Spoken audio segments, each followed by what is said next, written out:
साई राम ओम गुरु। अध्याय 12 गंगोत्री यात्रा। समूह के पंच साधकों ने यात्रा को आगे बढ़ाते हुए हिमालय के मनोरम दृश्यों का भरपूर आनंद उठाया। भले ही कड़ाके की सर्दी थी, फिर भी एक और ऊंचे पहाड़, दूसरी ओर गहरी खाइयाँ, बर्फ की सफ़ेद चादर ओढ़े हिमालय से उनका मन रोमांच से भर रहा था। इसी आनंद से सराबोर वे गंगोत्री पहुँचे। गंगोत्री में ओम गुरु का समूह स्वामी योगानंद जी के आश्रम में ठहरा।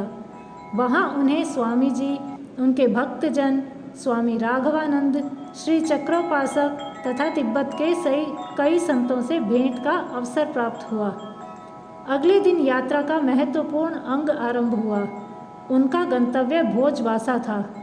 गंगोत्री से लगभग 14 किलोमीटर की दूरी पर भोजवासा हिमालय के अत्यंत मनोहर व अद्भुत स्थानों में से एक है। यहाँ प्राणवायु का स्तर कम होने के कारण सामान्य जनसमूह अधिक नहीं पाया जाता। चूँकि रास्ता बहुत संकरा है, इसलिए आने जाने के लिए पैदल यात्रा एकमात्र विकल्प है। रास्ते की छोटी मोटी खाइयाँ कीचड़ से भरी रहती हैं। भोजवासा जाने से पूर्व शारीरिक परीक्षण करवाकर अनुमति प्राप्त करनी पड़ती है।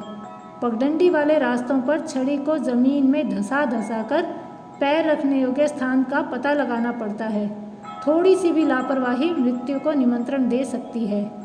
ऐसे दुर्गम यात्रा का चयन ओम गुरु का अपना निर्णय था।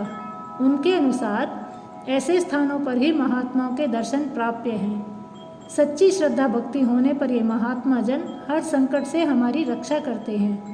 सौभाग्य से ओम गुरु व उनके साथियों को भोजवासा जाने की अनुमति मिल गई।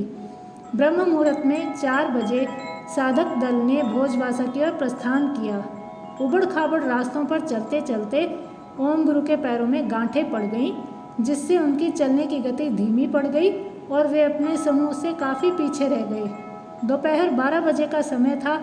वे धीरे धीरे आगे बढ़ रहे थे कि अचानक उनका संतुलन बिगड़ गया, जिससे वे वहीं पर गिर गए। एक चूक से वे गहरी खाई में गिर सकते थे। संकड़े मार्ग के कारण उनके साथी वापस लौटकर उनकी सहायता करने में भी असमर्थ थे।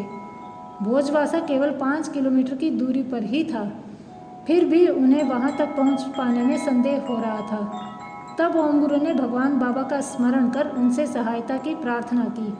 स्वामी ने भी तुरंत आशीर्वाद देकर उन्हें निश्चिंत रहने का संकेत दिया। अचानक उनके पैरों से पीड़ादायक गांठें गायब हो गईं। उन्हें अपने भीतर एक नव ऊर्जा का आभास हुआ। उन्होंने भगवान को बारंबार धन्यवाद देकर कदम आगे बढ़ाने शुरू किए। उस समय उन्हें भगवान का यह कथन बार बार याद आ रहा था, जब मैं साथ हूँ तो डर की क्या बात है। 12 घंटे से भी अधिक लंबे अंतराल के बाद ओम गुरु सायंकाल लगभग 5 बजे भोजवासा पहुँचे। उन्हें देखकर उनके साथियों ने राहत की सांस ली। भोजवासा में ठहरने के लिए आरामदायक कोई स्थान नहीं है। या तो लाल बाबा का छोटा सा आश्रम है या फिर उत्तराखंड सरकार द्वारा तंबुओं की व्यवस्था है। ओम गुरु का समूह एक तंबू में रुका। गंगोत्री के अचरज हम अगले सप्ताह जारी रखेंगे। जय साई राम।